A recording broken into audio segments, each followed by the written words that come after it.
day, baby. Hey, one more time. It's game day, baby.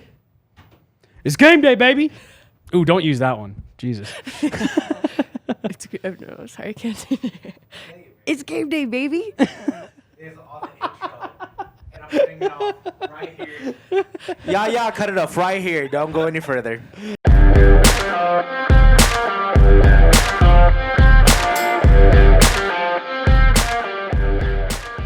All right, welcome in to another episode of DNVR Avalanche At the Rink. Meghan Angley, joined by Jesse Montano, back with another episode following a very chaotic trade deadline Sunday. It's been an insane 5 days at least, if not a full last week. Like, I was laughing. I'm sure you were doing the same when you were writing your At the Rink for this week. I was like, it's almost like not even worth putting this out. Like, I almost feel like we should just skip it because it's all going to be out of date by the time the written piece got out. And thankfully, it's held up all right. There's been a couple things that have changed, but yeah, the moves are coming fast and furious, Meghan.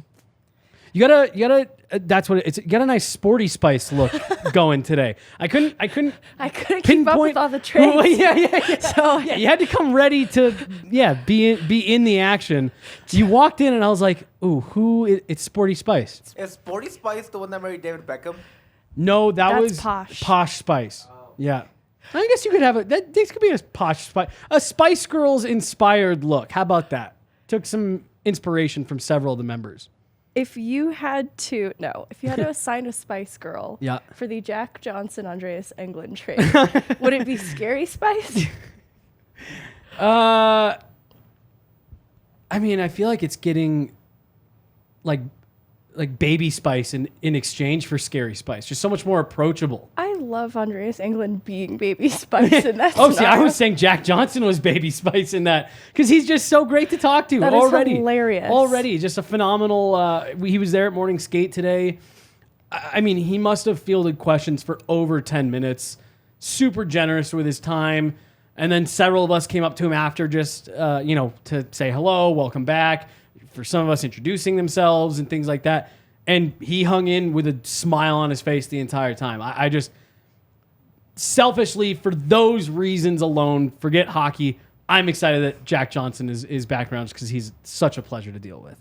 I remember the story of him coming here for his PTO, and his daughter made a comment. I think she found like $1 bill in his pocket, his jacket pocket, and she made some kind of comment like, "Oh, you might need this like if you don't make the team," or something. I feel like I'm misremembering it, but it was something very funny. Yeah. And only Jack Johnson would share that story with media to begin with. Right. So, well, I don't remember if you were in the room for it last year for his 1000th game. And it was at that press conference where I just was like, this is one of my favorite NHLers ever. Meghan, we talk about it. Other media members talk about it. When you do what we do, you really do kind of stop cheering for teams and things like that. You more root for storylines and individual success and stuff like that. And Jack Johnson is absolutely one of the guys on my list that I just hope that dude...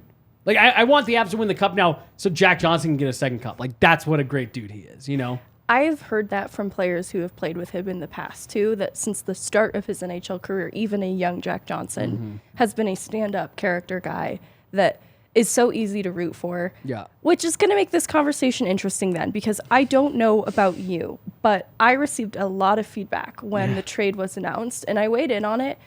I honestly focused more on the Andreas Englund component and threw in one bit that he's a trusted player here, Jack Johnson, that is. And, and that was sort of the reason I believed at the time that he was brought back here. And that was something that people keyed in on in a very negative way. They really felt like the analytics for Jack Johnson, not only just this season, but following up to it, have not been good and do not support this being a wise move. So... I'm so happy you brought that up. I did see Twitter earlier. It's like happy you brought that up. I feel like someone very qualified addressed this. Because someone very qualified did address it this morning. You're absolutely right, Meghan. Jared Bednar was pressed on this morning. I think it's a great trade for us. Yep, experienced guy, solid, steady defender, great penalty killer, adequate puck mover. You know, he's played great for us last year when things really got ratcheted up. Well, all year really, but in the playoffs especially when he when in the lineup, he was great and had a big impact on us winning, especially in a defensive role. So it seemed like England, struggled. Is this really one of those things where you know what you're getting with Jack and just that little bit more experience is where he maybe has the edge in your guys' eyes? Every player has strengths and weaknesses, right? So Angie, for me, like heavy defender, hard worker, some toughness, not a polished guy, and like some of the puck moving things, it was just okay, I think. And he's not a young player either, like he's an older guy, but he did a heck of a job for the Eagles and came up and played really well for us. I think you're getting a more experienced player in Jack, and a guy that's proven he can do it when things really get ratcheted up, and like we're still mid-season. The season's gonna get ratcheted up here down the stretch run and into the playoffs, and so the unknown would make me a little bit nervous with Eggie, I think, in some of those situations. But with a guy like Jack, like he's been there, done that, and done a nice job doing it. So, I think it's a team that's getting younger in Chicago and getting a younger guy and us looking to try and win again, this year. So if we get incrementally better in that position, it helps. And the comment that he makes this morning was Jack Johnson was one of the NHL's worst analytical players when the Avs acquired him last year, when they signed him off of that PTO. And I don't think you could find anybody who would say Jack Johnson wasn't a serviceable bottom pairing defenseman for the Avs in the regular season, and then was more than serviceable, was solid in the playoffs, even in the Stanley Cup final, right in that 8 to 11 minute range on most nights. That's what the Avs are looking for him to do. And Jared Bednar talked this morning about reliability and knowing what you're going to get, right? I've used this analogy a couple times, so I apologize if people who are hearing this are hearing me say it for the second time or saw me say it somewhere else. Jared Bednar would rather have a player that he knows is going to be a 5 out of 10 every night, rather than someone who can some nights be a 7 out of 10, but can also bring you nights where he's a 2 and 3 out of 10. And Jared Bednar talked this morning about that is what they like about Jack Johnson more than Andreas Anglin. I think everyone falls in love with their own prospects and their own, kind of fringe guys a bit. And I think that's kind of what we saw yesterday in those responses we were getting. Look, let's be honest. I really liked Andreas Anglin. I thought he was good for the Avs this year. I thought he was very good for the Eagles in the little bit of time he spent in Loveland at the beginning of the year. You mentioned it on, it may have even been last week's show. Last season, he was very good for the Eagles. Is he markedly better than Jack Johnson? Just one-on-one. Forget the analytics and the different teams and things like that. I am hard-pressed to say that Andreas Englund is clearly an upgrade over Jack Johnson. Would you agree, disagree? Andreas Englund is an upgrade? Yeah. Would be considered a clear upgrade over Jack Johnson in your eyes? Because of the upside. And sure, we are talking about a 27-year-old compared to a 36-year-old. Right. So that's a tough comparison. I think both players, though, really have aged out of being in the prospect consideration. But because Andreas was younger, yep, I think that's why people were found it difficult to let him go. 100%. And I can even agree with that. But I think even that answer right there, Megan, of where it's not, he is the better player, tells you everything you need to know. Right now, today, even if we want to project on 27-year-old Andreas Englund a bit and say that he's still got more to give, okay, sure. How does that help the Avs right now? They know what they're going to get out of Jack Johnson. If the thought process really is Andreas Englund is still climbing, is still learning, is still making mistakes, well, that's exactly what the Avs don't want. That's exactly why they made this deal. If the Avs truly believe in Andreas Englund that much, well, go re-sign him this summer. You know what I mean? Like, I get fully why the Avs made this move. I'll be honest, I kind of thought that Englund would end up being the other guy in addition to Jack Johnson that hangs around as the extra D. But look, I do believe, and this is maybe where this conversation is going, we'll circle back to it, I think the Avs are in the market for a top 6 defenseman. I really do. I think between now and Friday, that's one of the moves that we are going to see the Avs make. I'm hearing that they are sniffing around Anaheim. They've got 3 defensemen there who I think would all be, with all due respect to Erik Johnson, would be an upgrade over EJ. Jared Bednar said today, Erik Johnson's recovery timeline is going to be close to the end of the regular season, start of the playoffs. I'm looking at this and saying that's really where they're looking at this. Jack Johnson was your Andreas Englund replacement, and now Erik Johnson is going to kind of be your like Brad Hunt replacement, or however you want to fix that. I think the Johnsons are going to be your 7-8 heading into the postseason. I think the Avs have another move in them. I do too think that's an important call out. I wanted to circle back to Andreas Englund. Yes, I'm sorry, I didn't want to move past that. No, just for a quick second, because I think people could tell from my tone that I was happy for Englund, because this is a player who missed an entire year of hockey with an incredibly unusual injury that affected his equilibrium and his vision a little bit. And so coming out of that first season, one, he's looking for an NHL job. Yep. So he gets to an option to try here in Colorado. That first year, just okay. A little rough for him at points because the nature of his injury that he's coming back from affected his ability to play hockey. And I don't know if people realize that when they assess Englund's time here, people, I think, viewed him, especially up front, as a rough hockey player to watch at times, defensively made mistakes. Not unlike the Kemper thing in the playoffs last year, where it's like, yes, you can assess his play right now, but there's context here. Right, because before that, he had been this fringe player bouncing between NHL, AHL, just trying to get his footing. He misses an entire year of hockey, so that's another part of it too, is coming out of not having played a full year, you're also not going to look great.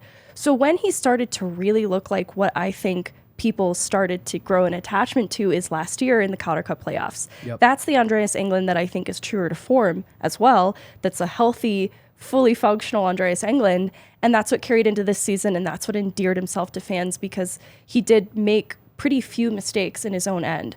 And so in that way too, I think that's why he profiles similarly to Jack Johnson. He obviously has a little bit more mobility in his skating, which is definitely an upside that I think that he honestly earned himself a little bit of credibility though around the league. He's going to be a UFA. And so I think that other teams would have probably been interested in Andreas Englund this summer because of what he did this summer or season. Yeah, so that's another great call out, Megan. I agree. Yeah. I thought I was connected. I'm sorry. You're good.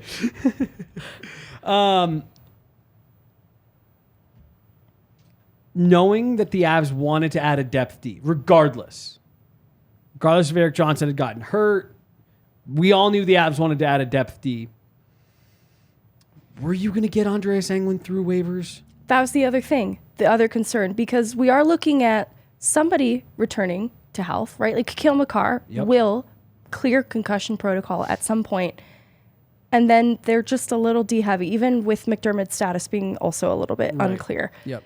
He is in concussion protocol, by the way. Which is unfortunate. Yeah. And honestly, I think a lot of why this happens, because people were crying out for, well, why not McDermott then? Why give up on Andreas Englund? And it's a different conversation, but I do think there's reasons for it. I don't think you could have made that deal with Chicago if McDermott was the piece, even if he was healthy. Right. I think Andreas Englund, because of what he's done this season, career high for himself, really earned a lot of trust. Well, and then especially on a team like Chicago, which to your point, in terms of being happy for him, like he's going to get reps. Right. He's going to get minutes.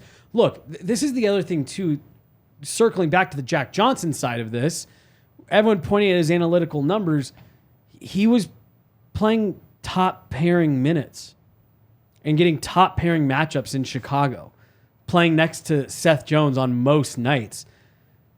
I don't know if people have watched a lot of Chicago Blackhawks games this year, but no one is a positive play driver for Chicago. So I actually think this is one of those instances where the analytics almost aren't even worth looking at for Jack Johnson, because the minutes and the usage is so out of whack, not only for who he is as a player, but who he'll be here in Colorado. He's going from playing top pairing minutes to, I mean, even at this current level of health, he's a third pairing guy tonight. You know what I mean? Like, there's context here. And on the flip side, Andreas Englund is probably going to go saddle up next to Seth Jones for the last 20 games. Assume a bigger role. And that's why we talked about storylines and being happy for the people, because of how scary that injury was for him to come back and carve out a path forward to an NHL career, which is what he had wanted even prior to missing that season, is something that I'm really happy for him.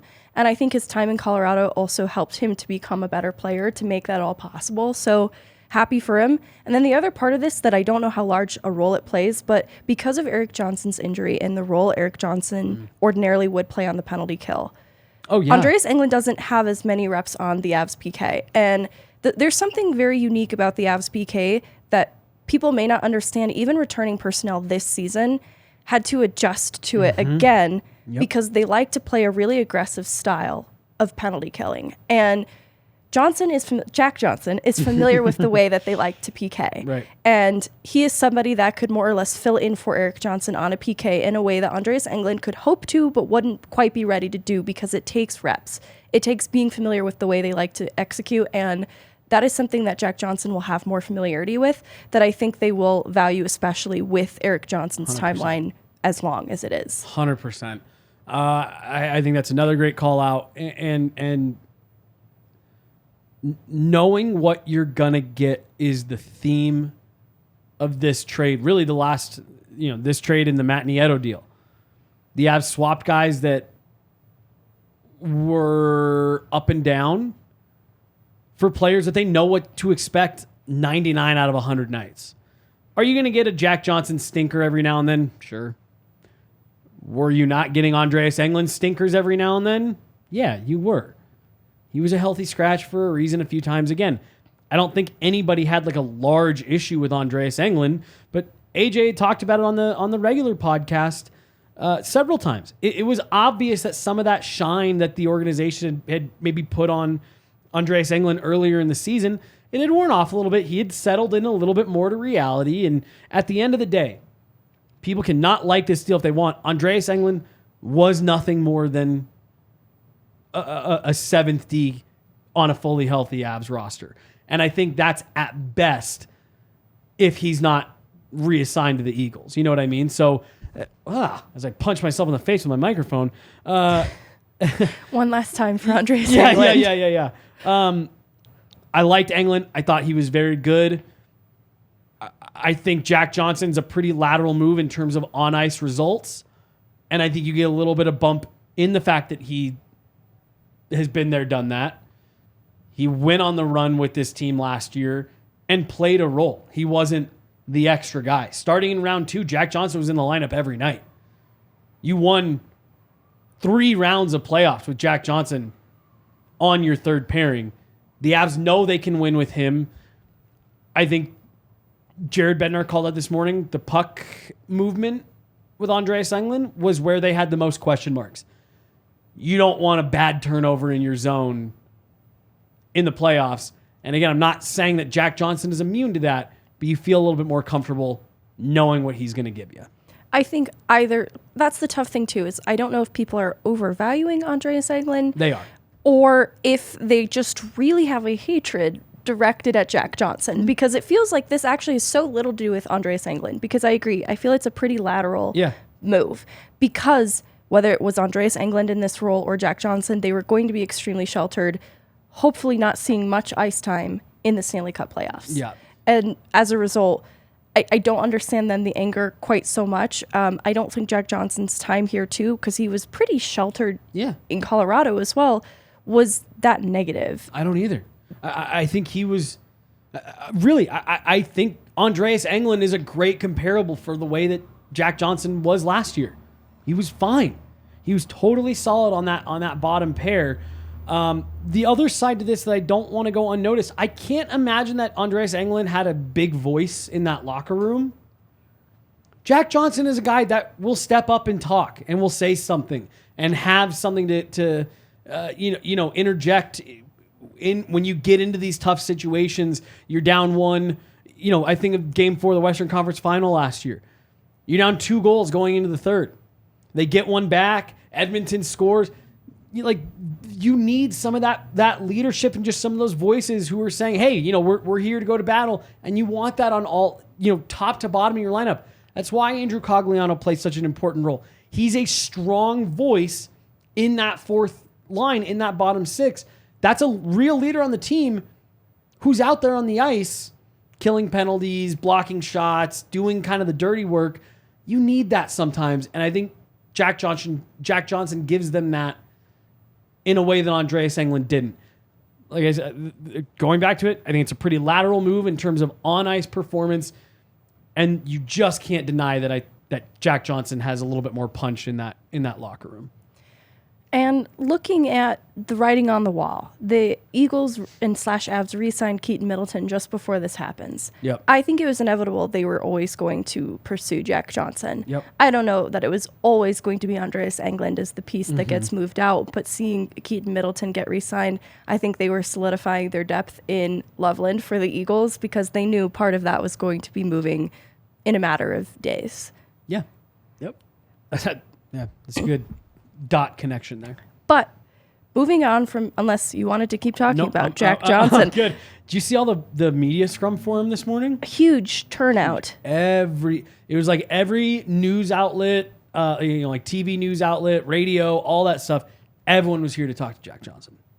I think too, just it's the added familiarity with what he brings to the group of guys. Yeah. And I think that's going to be really important for this group moving forward. I think we're seeing a change in how cohesive this group looks even now. So are they going to go bring back somebody else that the Avs have seen before? I don't know. But I guess going back to the trade deadline conversation, there's a couple different angles we could pursue with this. But I think the biggest thing is looking at the East versus West right now, because you look at some of the big names that have come off the board and they're out East right now. Yeah. Like, what did the Avs do next?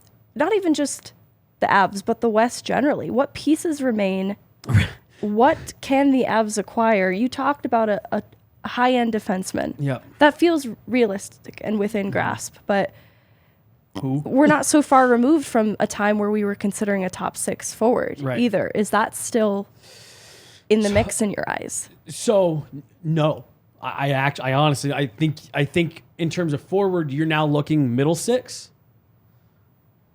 And what's been so interesting, Megan, is not only is it Eastern Conference teams loading up, there's a lot of talent going from the West to the East. There's a lot of big name players that are leaving the Western Conference, not obviously by their own choosing, they're being traded, but that are leaving the Western Conference and moving to the Eastern Conference. I actually think this is set up quite nicely for the Avs. Because they'll have to battle out each other in the East first, that you're still going to have a heavyweight coming out of it. Right. But they're going to be taking on each other first. Right. The top contenders out West, part of the reason why I think you're not seeing them get in on it huge. Now, we still have 3-4 days till the deadline. There will be plenty of moves that'll come in after, after this episode comes out. But I do think that Colorado, Vegas, Dallas, if you want to put Winnipeg in there, Edmonton, I guess, if you want to put them in there.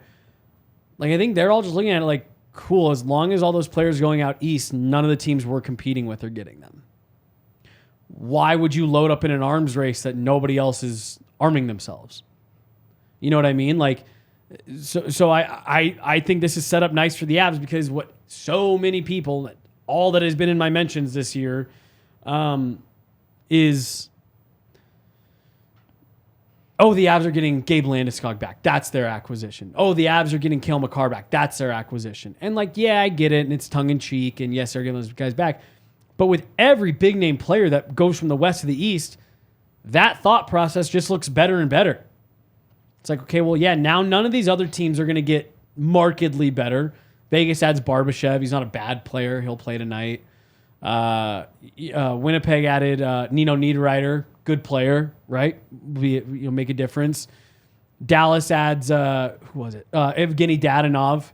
That was another very lateral move. Right. Okay. Yeah. Especially for who they gave up in Gurionov. It's like, okay, if you get 30 goal version of Evgeny Dadonov from 5 years ago, I guess you feel good about that. But whatever. I just think that the West is in. Let's make our tweaks. Let's bolster our roster, and genuinely, Meghan, not one of those teams out east has made a move that. And I say this not just because we're an Avs show, but because the Avs are the team to beat. They are the defending Stanley Cup champions. They are the team to beat. In the same way that the Tampa Bay Lightning are still the team to beat out east because no one's done it for 4 years, this being the 4th year, there's not one of those teams that I'm like, the Avs can't hang with them. At full health, there's not one team out east that I think the Avs can't play and win a 7-game series with. So, yeah, just let them cannibalize each other. I definitely do anticipate another move coming, whether it be high-end defenseman, middle six, winger would be ideal, or forward generally. Yeah. And that's exactly what I think it is, just so you know. I think it's a top 6. It's what you just said. Top 6 forward, top 6 defenseman, and then a middle 6 forward. I don't really care what position he plays. It's tough to see. What position is Puljujärvi? Stop. So looking at a couple of these moves, you see Nino Niederreiter to Winnipeg for a pick. Yep. Do you look at on that, like, could the Avs have made that kind of offer? That was my first thought. I think I look at what his cap hit is. It's not terrible. It's $4 million, but maybe that was the deterrent. Like, maybe they could have offered, I think it was a 2024 second round pick. It's a little unreal to me, honestly, that's all it took. I completely agree with you. So I don't know if it was the cap hit then that was a deterrent to them, because it is a little upsetting to see that kind of transaction. Niederreiter was a guy that I actually thought made sense for the Avs, especially when it became a little more clear that Nashville was willing to deal him. Now, I don't know. The Avs don't have a 2024 second. So maybe that was all that held him up. But I mean, like, gosh. I mean, at that point, I feel like you packaged a little bit worse pick with Sampo Ranta. You know what I mean? Like, my first thought was, ooh, it would have been nice for the Avs to do that. He would have been a good fit here. I think it would have been a good fit. And I believe he's got term beyond this year. I think at least one more year, if I'm remembering correctly. And obviously, Nashville didn't have an issue dealing him in division because I sent him to Winnipeg. Also, what is Tampa Bay doing? Oh my gosh. Yeah. Can we move just right onto that? Yeah. So, like, holy smokes. Is there something about Tanner Jeannot that we don't know? And look, I want to give him his props too. This wasn't the most completely unexpected thing I could imagine. But let's see. 25 years old. Yep. Rookie year last year. Pretty impressive. 7th in Calder votes. Has a good breakout year. 25 years old. Yeah. Depth player, like, he is designed to be exactly what you want in, like, a third line type of player, because he's very difficult to play against. And you talk about an Avalanche team where depth was the reason that they were able to sweep the Western Conference Final, because they, line by line, were so difficult to play against. That's what I think he represents in a singular player, because he combines his speed, his size with some goal scoring. And so those are all really great things. But everything that Tampa Bay gives up, 5 picks and Cal Foote. Yeah. So what do they know? What does Tampa know? Here's what's so interesting to me about this trade. I laughed yesterday because I put out there, wow, what a massive deal. And I had so many people like, I don't think so. Tampa got worse. I was like, does that change this being a massive trade? Right. No, like, Nashville's coming out of this. So here's what's interesting to me. It was his rookie season last year, considered to be his rookie season. He had a few NHL games under his belt before that. In 2020-2021 season, 15 games played, 5 goals, 7 points. Last year, considered to be his rookie year, 81 games, 24 goals for 41 points, and Nashville media and fans were pounding the table that this guy needed to be in the Calder conversation. You are less than a year later, In 56 games, his production has fallen off a cliff. 5 goals for 14 points. And Tampa just gave up 6 pieces for him, including a defenseman that has decent amount of NHL experience, but is still young. I know there's people that feel differently about Calfoot out there. I think he's, for a prospect, Right, he's still very young and has a lot of upside.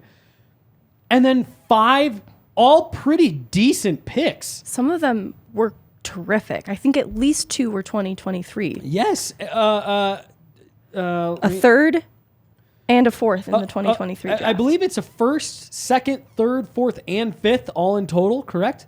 Yes, first, third, fourth, fifth. I'm missing Yeah, one. also there's got to be one missing, right? Yes. There, let's see. First, second, And he led third, fourth, rookies in fifth. goals last year. So, it's just, is Tampa really buying on that upside that much? This deal was just shocking to me. One, that Nashville was willing to part with him, and 2, what Tampa was willing to pay for him. To your point, Megan, there must be something that they see in him that we just don't. I think Tanner Jeannot's a good player. Me too. I'm surprised Nashville would want to move on from a guy that young, but I wouldn't have paid that. I think that's part of it too, is maybe Nashville wasn't really planning to move him, but Tampa Bay came with an offer that was just too hard to refuse. How do you pass that up? I mean, it has to be, right? It's interesting how keenly they pursued him. It reminds me of the acquisition of Barclay Goodrow in what he brings Yep. to the table, but the cost is very different. I was going to say him and then Nick Paul were the That's ones a great comparison. where it's just like, okay, cool, we don't have an issue with the player, but like that acquisition, because was it Nick Paul that was 2 firsts? I don't know if he even came that much, but that might be right. I know they made a deal at one point in the last couple of years where they paid 2 firsts for a player that nobody thought was worth 2 firsts. But again, how do you argue with what the Lightning had done? And I think that's the one part of this that stops me from just burying the Lightning for giving up 6 assets for one player. There was no picks coming back. There was no mid-level prospects. Like, that was 6 assets for one guy. I guess you can say the Tampa Bay Lightning have earned the benefit of the doubt on stuff like this. It does feel like they have figured out what their formula for success is and targeting exactly what players they need to achieve that. So I definitely trust that they have a lot of good reasons for it. It's definitely an interesting move. 3rd, 4th, and 5th in 2023, a 2nd-round pick in 2024, and then the 2025 first. That is top 10 protected, because 2 years from now, I don't know where the Lightning are going to be. So, I mean, like, that's good that they've got the protection on there, but picks in each of the next 3 drafts, 3 of them this year, and a first down the road that, if you're Nashville, you're hoping that Tampa at least isn't as good anymore, and that's not a late 20s pick. You're hoping at least early 20s, if not late teens. I don't know. Would you have given that up? If this was the Avs and you and I were covering this in terms of the Avs having given this up, this would not be a passing grade for you in terms of assets given up? Absolutely not. The prospect person, absolutely not. And this is, unseen prospects. Like, we don't know who that equates to in the end, but maybe it's because I have a lot of belief in the Avs depth, and that would be what they would be looking to fill with a player like Tanner Jeannot. But yeah, I wouldn't be satisfied. Even with the upside of Jeannot being a young player. He's 25. He's not that young, I guess.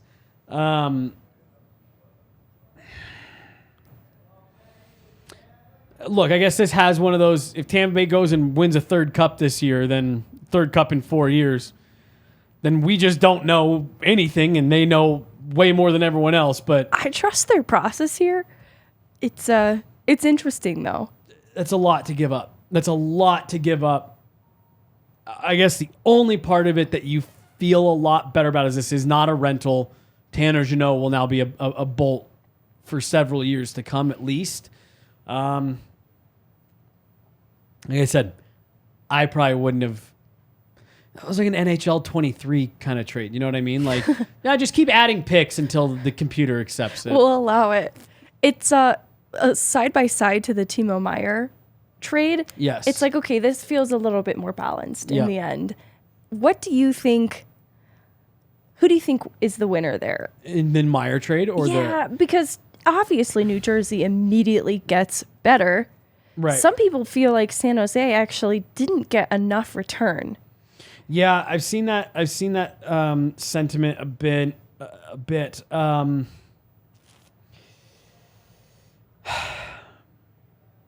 I don't know. I might be a bad person to ask this because I think Timo Meier is very good. I don't like the fit in New Jersey because, and again, this may be one of those ones that like I look really bad on in a year. I just think that New Jersey is a lot further off than they think and people think. Ryan Graves is playing like a legitimate role on that defense right now. What pair? He's in their top four, like Okay. solidly in their top four. Avalanche fans have seen that movie before. You know what I mean? And that's not a shot against Ryan Graves. I think he's absolutely a legit NHLer. But when you're asking him to do heavy lifting, I think that's just kind of representative of where that team and the defense is at. Who's the goaltender there? Do you really believe that any of those goalies can outduel Andrei Vasilevsky late? Can any of those goaltenders hold up against the Toronto Maple Leafs should those teams meet beyond the first round? Do you think they've got the depth and the grittiness to go head-to-head with Boston? And I am not just talking about this year. You know, like they're right in a window with the Rangers. Do they have the defense to go head-to-head with a top pairing of Trouba and Fox and then outduel Igor Shesterkin in net? Do they have the top line to go toe-to-toe with Artemi Panarin, Patrick Kane, and Vlad Tarasenko? And then do they have the depth to match when Mika Zibanejad rolls over the boards? I like Jack Hughes. I like why can't I remember his name? The other kid who's there, Jenner. No, Jesper Bratt. Thank you. I really like Jesper Bratt. Me too. Dougie Hamilton's good, and I like the addition of Timo Meier. But I look at other teams out east, even Florida. They'll bounce back. I just look at that and I see closer to 13, 14 Avs in New Jersey than I do 17, 18 Avs or 18, 19 Avs. Whatever that first year was, they made the playoffs. I'm just always skeptical of teams when they make this big of a leap this quickly. New Jersey wasn't a playoff team last year. They were out by December. And now I'm supposed to buy into them being a force, and they were Timo Meier away from being a cup champ.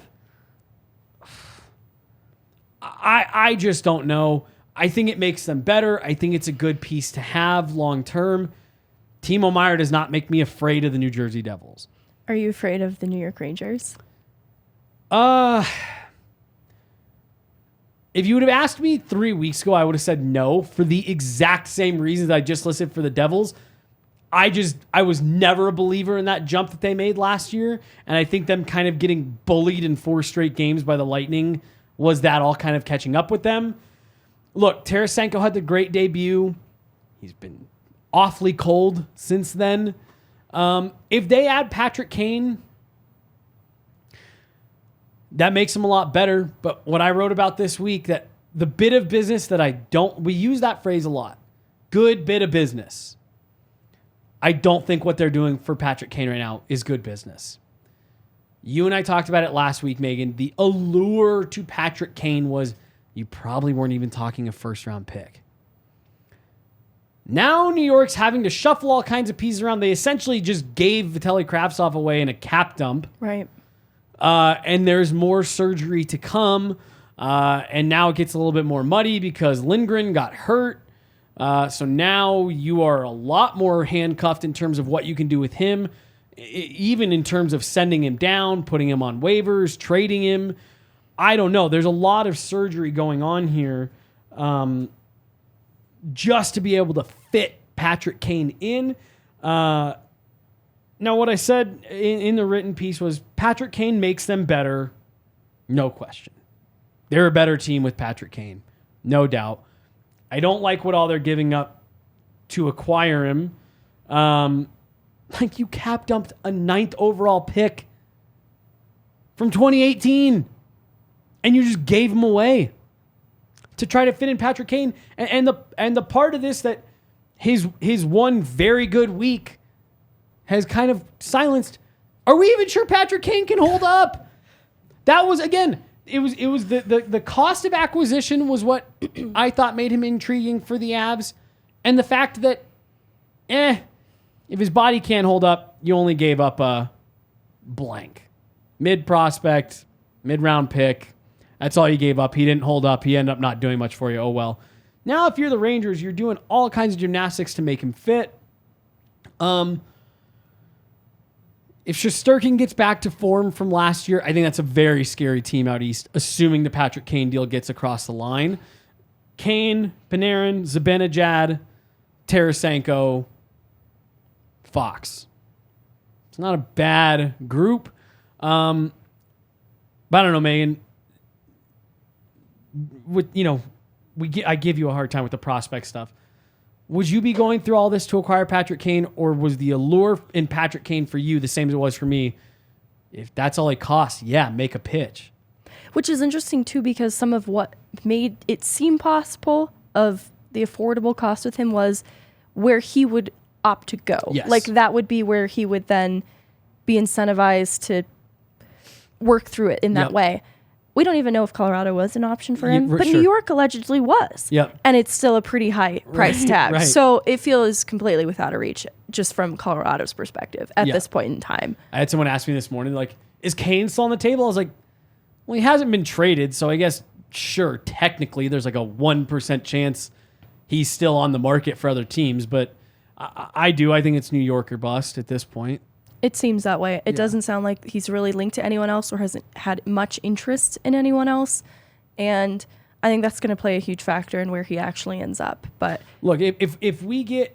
The other thing to keep in mind with all this, Jack Johnson gave us an interesting quote this morning that I found interesting. It wasn't that interesting what he said, but he said that he was expecting that there was an opportunity he would get dealt, and then the Blackhawks were getting ready to leave on this road trip, and his agent reached out to him and said, pack a deadline bag.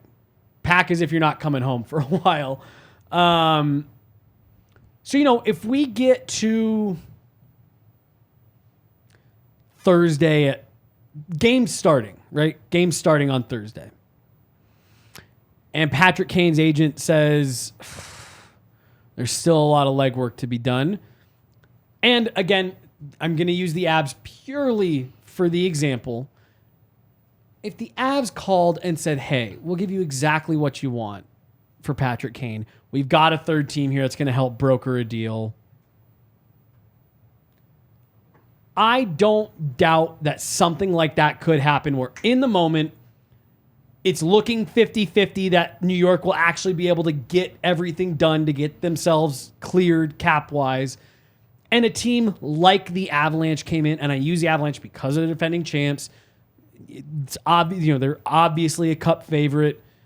I could see him in the moment saying, okay, I'll do that.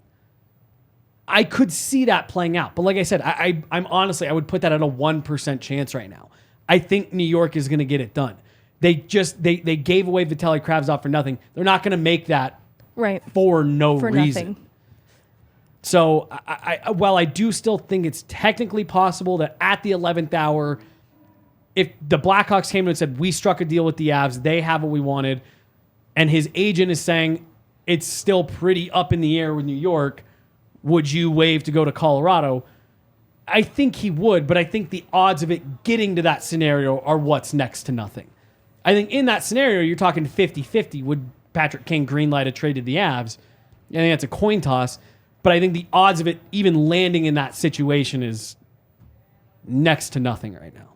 And we've alluded to then what is next for the Avs. Do you think the next thing that we see is Erik Johnson properly moved to LTIR? I do. I think that has to be, right? And I think the reason that we haven't seen it, you and I talked about this last week. The Avs didn't use LTIR last year in regards to Gabe Landeskog. Right. And I think that was, well, if we make a deal that requires us to move him to LTIR, we will.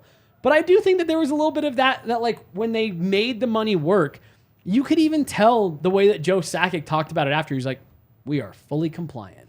And it was almost like this, go fuck yourself. You know what I mean? Like everyone thought we were going to, when everyone saw Gabe Landeskog needed surgery, everybody in the hockey sphere thought we were going to use the loophole and blah, blah, blah. Well, we didn't, and we still think we can win, and obviously they did. Right.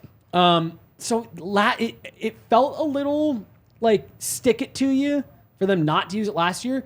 And my guess is that may be what they do this year. They're not going to tap into it unless they need to. But just for example, if you and I leave here and in 3 hours they trade for John Klingberg, yes, I do think they'll move Erik Johnson to LTIR. That's interesting too, because that's the name I think of, honestly, that would require it. Just because even looking at Anaheim acquiring Klingberg, we thought, that's a little bit of steep of a price. Like, hopefully it works out for him there. But looking in on that, not sure Avs would have wanted to pay anything close to that. Right. Are you looking up his cap hit? I am. I don't remember what it was exactly, but I remember exactly the what it is either. feeling of it's just a little bit much. Well, and I remember being surprised that it was Anaheim. Yeah, because like, does this really change things for Anaheim? Right. This one player. And I think that's why, too, I have some caution around Klingberg is... $7 million. Okay, he is a good player, but is he worth that much? So, let's see. It's a 1-year deal. It expires after this year. Okay. You know Anaheim is more than happy to eat half. So I guess the question, Megan, is, are you comfortable with John Klingberg at 3.5? And then the next level of that question, because I know that people are going to get all squirmy about John Klingberg. He's got his obvious deficiencies. Do you feel more confident with John Klingberg if you replaced Erik Johnson with John Klingberg on this Avs roster? Forget injuries, forget all that. Just for the thought experiment, swap him 1 for 1. John Klingberg for Erik Johnson. Does not everybody think that this is a better decor? Oh, absolutely. And I use that name. It's a name I've been told to keep an eye on. And there are 2 other media members who I know I feel confident in their sources that have also been told John Klingberg is a name that the Avs might be kicking around. And I don't think that comes up unless Erik Johnson goes down. When at the top of the show, when we talked about the Avs maybe doing something else, that's the guy that right now, it's Monday, February 27th at 1:23 p.m. Right now, that's the guy that I think they might be looking at saying, can we replace Erik Johnson in our top 6 with John Klingberg? And then you'd give yourself some combination of Makar Taves, for the sake of the argument, Byram and Klingberg, Girard and Manson. I put that last pairing together because we saw that be a really great fit last year. We all know Jared Bednar sets his pairings and then just shuffles them up the entire game. So that's more of just like for argument's sake. Find me a better top 6 in this league. Anywhere. Find me one that's even close to that. Now again, that assumes health. And that assumes that the Avs were, able to bring in a guy like Klingberg. But that's the best group of 6 in the league. And then that's the best group of 8 as well, because now you have EJ coming back off the injury and Jack Johnson just waiting in case something happens or you need an extra body or a guy needs a night off, blocked a shot, not feeling great. Cool. We can plug in EJ as our extra defenseman, and we feel more than comfortable with that. If the Avs make that move if if what I'm hearing ends up coming to fruition and the Avs make that move for John Klingberg, you've essentially upgraded Brad Hunt and Andreas Englund to Eric and Jack Johnson. That's a huge upgrade. And the LTIR would give them the space to do it, plus still adding a forward out there. I'm also not taking my eyes off Max Domi. I saw a bunch of people saying, well, the Avs would have probably just done them both at once. Not the case. Several times over the last multiple seasons have the Avs revisited a trade partner. This may be one where I'm sure either way, Max Domi's name came up in those conversations.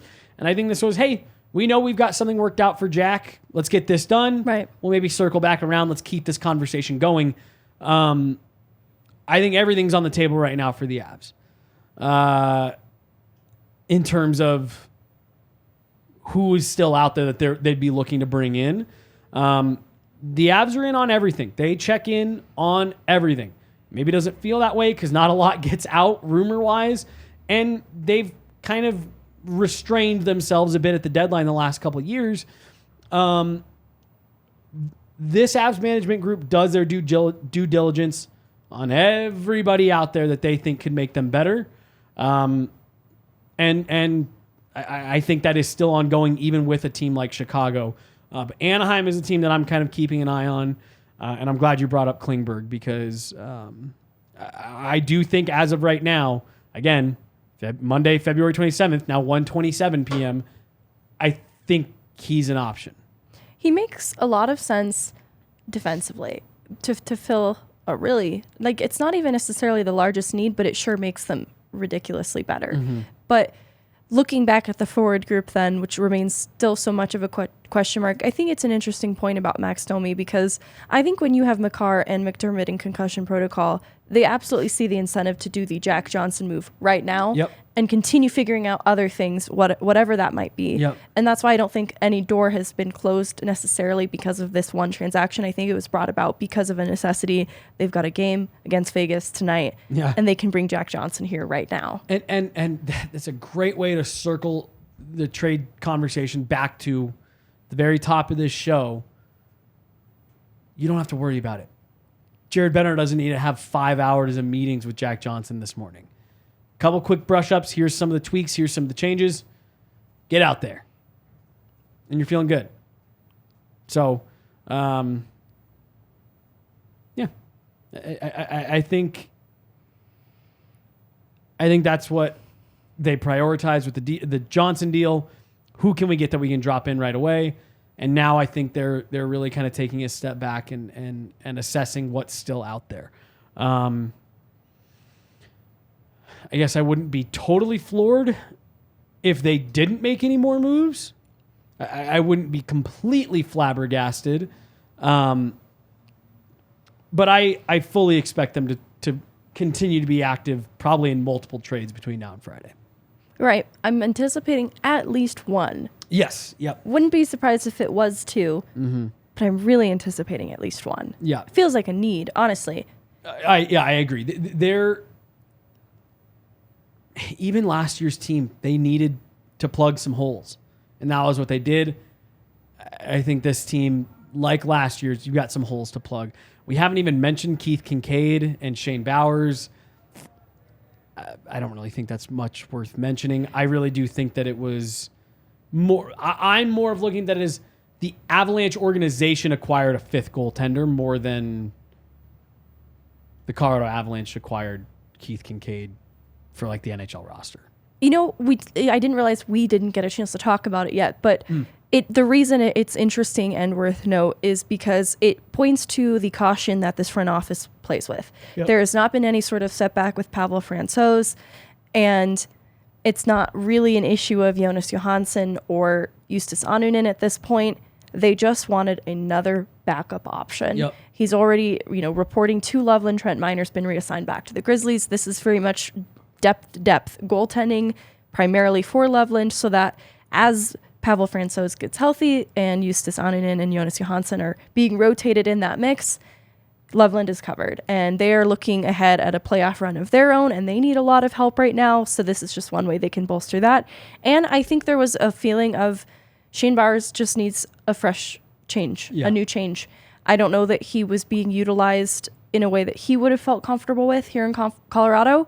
And they saw an opportunity to bring about more depth goaltending. That the caution element of it all, though, is why I think that they're not done adding a defenseman, even with Jack Johnson. Yep. Because I think they're such a cautious team that they see the way the injuries have played out this season that I think they're going to make sure they have a lot of options defensively, because that's where it has really hit them very hard. Yep. They have a little bit more flexibility within the forward group, but still not so much that you'd want a Ben Myers taking up significant time in the playoffs. Yeah. So even still, I don't think they're completely done there. But I think that's why this element of caution is not to be understated in what sort of moves you could probably anticipate happening next. Ben Myers is the other one too that I'm definitely keeping an eye on. You asked a question earlier of like, what do the Avs have left to deal with? He's one. I heard that a lot of teams are asking about Alex Newhook. I don't think the Avs are looking to do that. Yeah, I don't blame them for asking. Right. But I have heard that there's been quite a few teams who have, when the Avs have reached out about, well, what about Alex Newhook? I think those are getting shut down relatively quickly. And this is by no means saying that he's out there. The Avs are shopping him, anything like that. But as we get closer and closer, and Jerry Bednar even said today he doesn't expect losing guys out of the room. I would be surprised by. This summer, if you really found a package that made a lot of sense, you could maybe talk me into them moving Alex Newhook. Maybe. I just would be really surprised to see it now.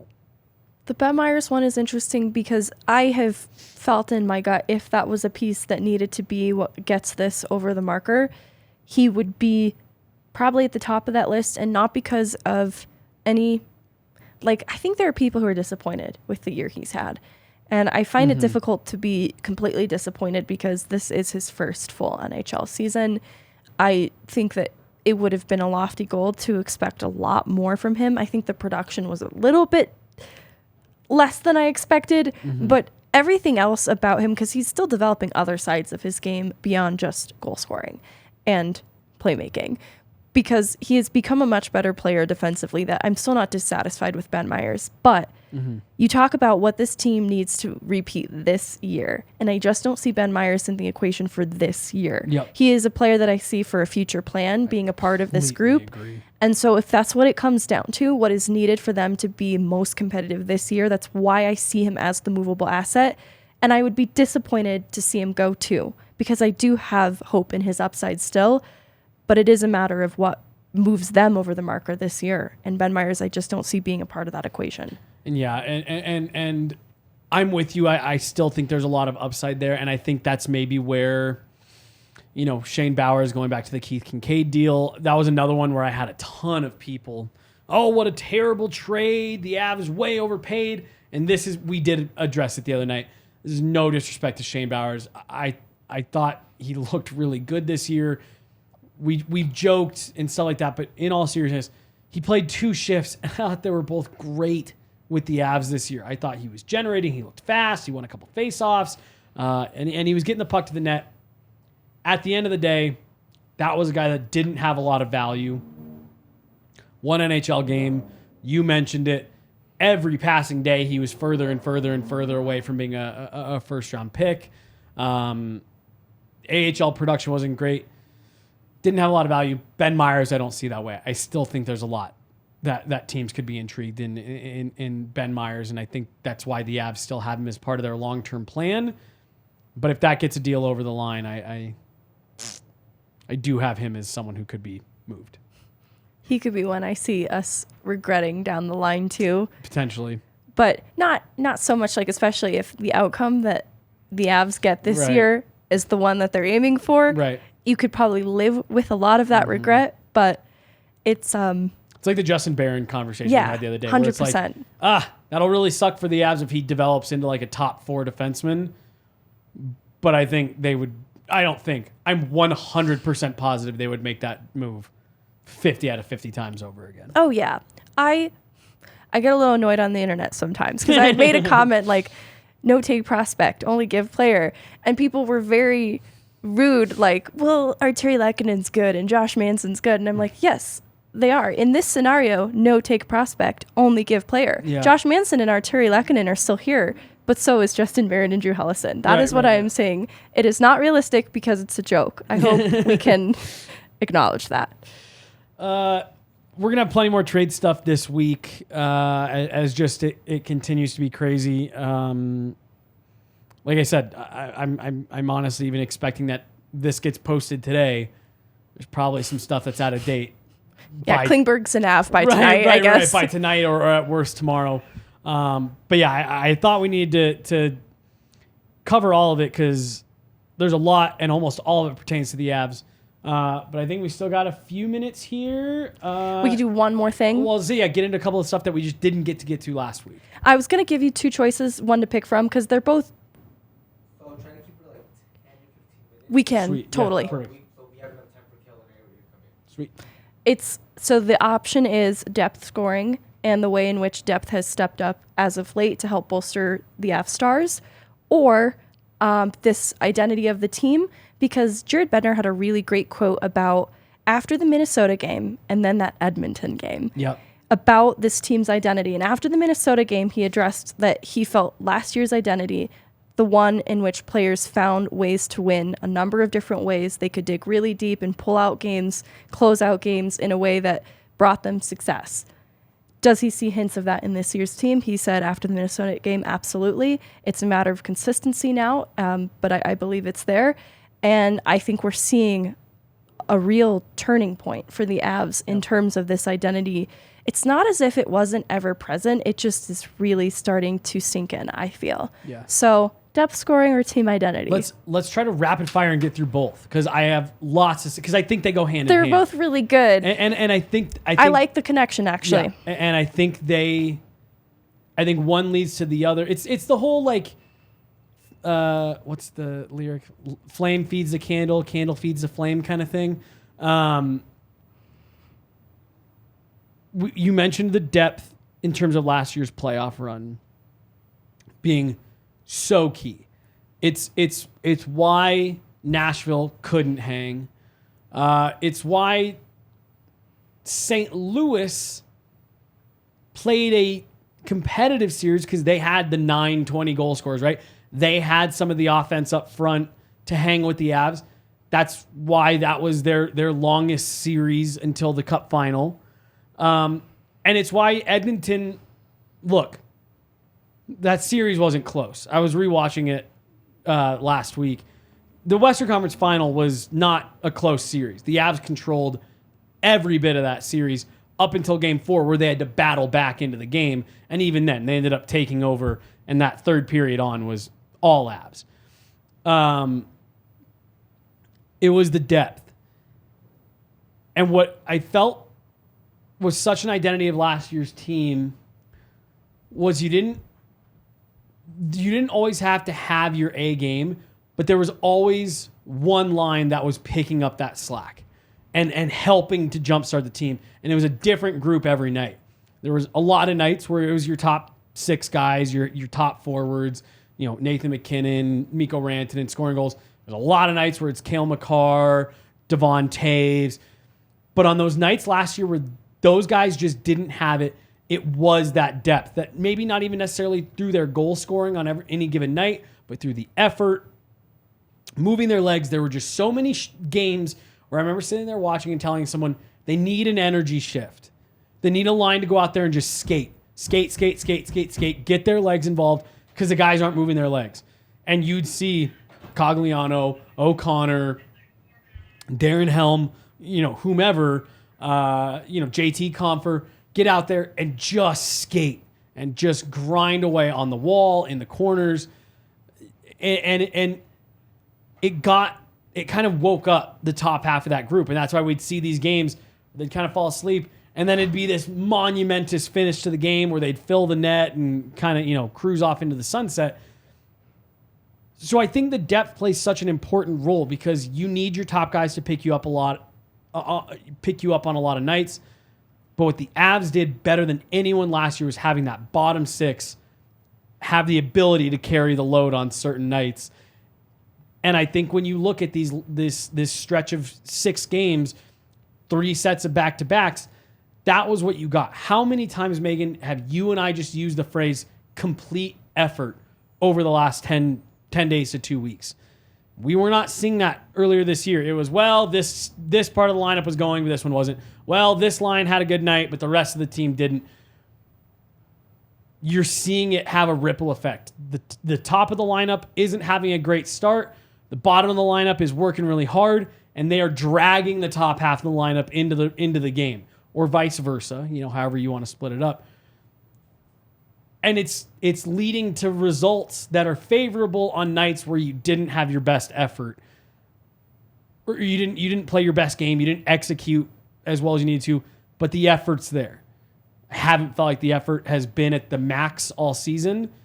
It has been over this last stretch of games, and it's because you're getting top to bottom, all 4 lines, all 3 pairings. Guys are moving their feet. And I just think it all feeds into itself. Jared Bednar said you are what you repeatedly do. And I'm glad you pointed out that the depth contributions are more than just offense. So that's a part of the conversation too, because this is a team that has had finishing struggles all year. Even now, they're 17th in goals for, but 7th in shots generated because the effort is there. And they have been making that effort, but you're starting to see the contributions trickling in from guys like Dennis Malgin, Andrew Cogliano. I talked to Andrew Cogliano too about how important it is to a winning formula to have depth going like that. And he actually pointed to team defense being the biggest part in what the depth brings to the table, that the scoring is important. And they need to be doing that. They're looking to do that to support the star players, but it's the team defense that is really helping them to win games right now. Yeah, I think, whenever you have guys that could contribute, I think it helps win games. We have a lot of confidence in the top players here. They're some of the best players in the world, so they're going to score, they're going to create offense, and when we get fine goals from other guys, I think it really helps, and it's a better opportunity. So we've been trying to focus on our defensive game. I think that's something we've been really paying attention over the last 10 games or so, and I think it's worked. And as the games go on here, and as the season goes on for playoffs, it's going to get tighter, and we got to continue to play that way. And I think the team defense call out is a lot of what you were just talking about, though. The ways in which those energy shifts where they're just skating hard are also what helps to support their defense and support their goaltender in a way that beyond just offensive contribution has carried them far, not only in last year's playoffs, but is why I think we've seen success even lately. There was 2 things that were true about last year's Avalanche team. I think in 82 regular season, 75 regular season games. I'm going to punt on that last week of last season. And every game in the playoffs, their team defense was on point, and they never got outworked. And I think you're right, and I think Andrew Cogliano is right. Those 2 things go together, and I think that's what we've seen over the last 2 weeks, more so than we've seen all year. They aren't getting outworked, and that's causing their defensive details to be more on point. And I think there was times during this season where their team defense hasn't been as tight because they're not working as hard, and they've gotten behind in games, and they've just kind of, I'm not, I hate to say that players aren't trying or anything like that. I never like to take anything away from, pro athletes, but like Jared Bednar even told us that Tampa game in Tampa a month ago, whatever it was at this point. They got down 3 and the team kind of punted on the night. You're not seeing that anymore.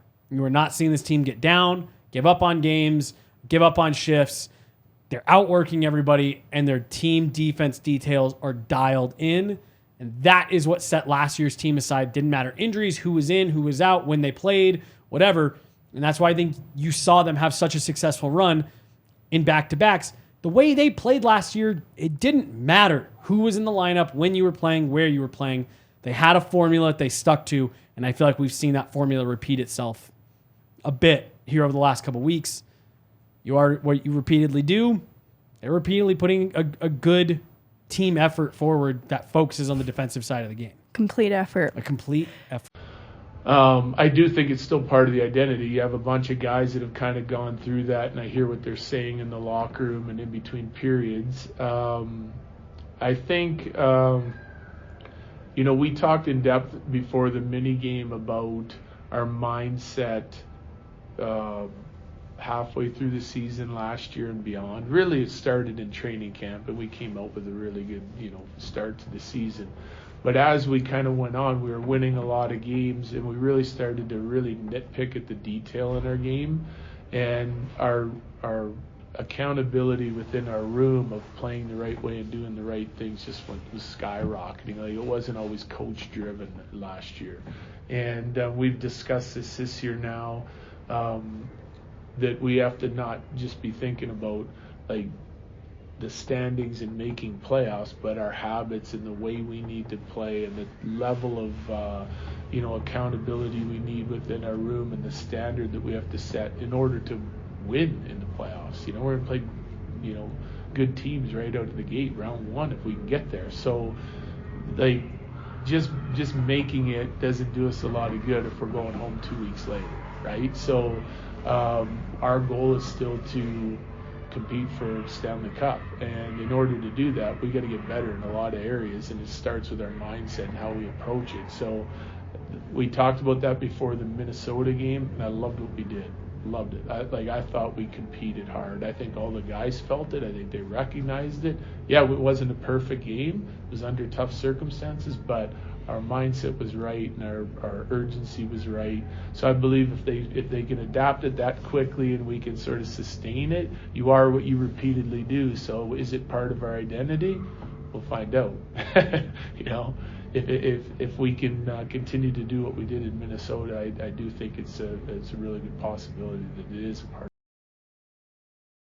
This is just reinforcing everything we were saying about what worked well for last year's team, but the part I wanted to key in on was Jared Bednar talking about how last year's group was very much player driven. The motivation, he said it was skyrocketing, that in that room, their team buy-in, he was actually pretty hands off because it was just skyrocketing at that kind of halfway point in the season. And then through the end, because they were able to climb atop the West, then they coasted through a couple of those games at the end there. Yep. But the reason they got there in a position where they were able to do that was because the internal motivation inside the locker room brought them there.